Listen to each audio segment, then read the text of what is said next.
Katika maisha yako usije ukaomba sana, usije ukaombea tatizo likatokea kwenye nchi yako.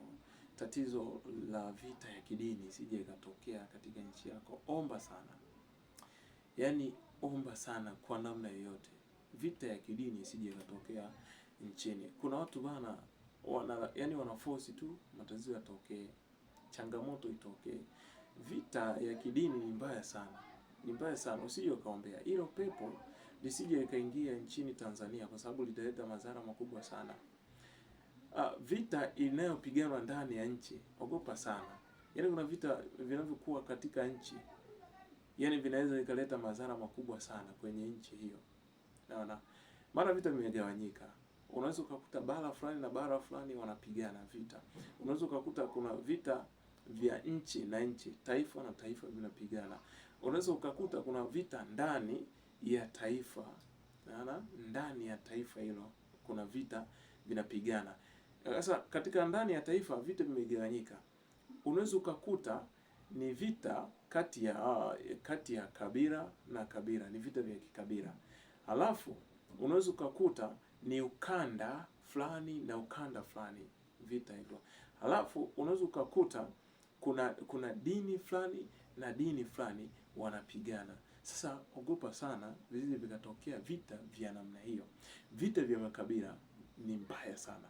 Vita vya kidini ni mbaya sana. Sasa kuna watu ambao wanaforce tu yani vita vya kidini vitokee. Yaani hilo pepo la vita vya kidini linataka kuishamili sana Tanzania. Mwanzoni hapo vita vya kabila vikawa vinatokea, lakini Mungu of course alikuwa upande wetu, hakuruhusu hicho kitu kitokee. Tuombe sana Mungu asije akaruhusu vita vya kidini vikatokea. Kwa sababu unaweza ukakuta labda Shabani yeye ni Muislamu, halafu amemuoa Mariamu ambaye ni Mkristo. Wanaishi pamoja. Sasa mfano vita vya kidini vikatokea, unafikiri hapo nyumbani panakuwaje?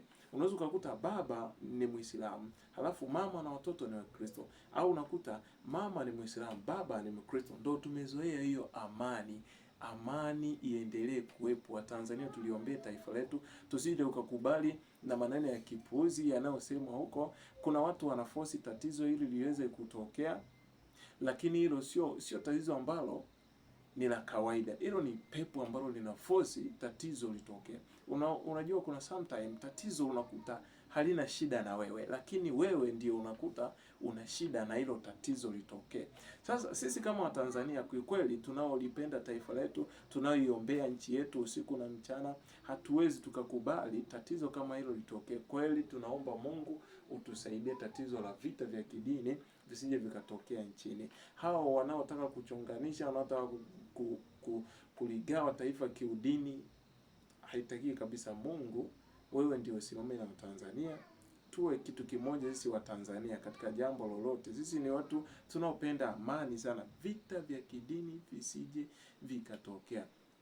Unakuta nyumba mfano kama sisi wa Tanzania, unakuta mtu amepanga chumba hiki fulani, jirani yake ni wa dini fulani, jirani yake ni wa dini fulani. Alafu wao unaforce watu wa dini fulani wawe na tofauti. Hivi maisha yao yatakuwa ni maisha? Kwanza elimu, hamtakuwa na elimu, hamtakuwa na uchumi unaokua. Kwa sababu nyie kila siku ni vita. Ukikuta jirani yako amefanya 1 2 3 au amemgusa mtoto wako, unaanzisha vita vya kidini vimeinuka hapo. Unasema kwa kuwa mtu ni wa dini fulani. Wewe usije ukaomba. Wa Tanzania tuwe kitu kimoja katika hili.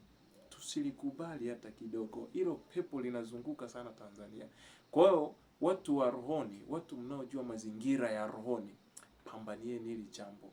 Vita vya kidini ni vibaya sana. Vita vya kikabila ni vibaya sana. Kwa sababu unaweza kukuta kabila fulani ameoa kabila fulani. Haya wanaishi pamoja. Haya wewe unaanzisha vita vya kikabila, unategemea nini? Kitu gani kitatokea hapo? Kwa vita vya ndani ya taifa ni vibaya sana, kwa sababu mtajikuta mnauana nyie kwa nyie. Mnaharibiana nyie kwa nyie. Kwa hiyo sisi tunapenda amani.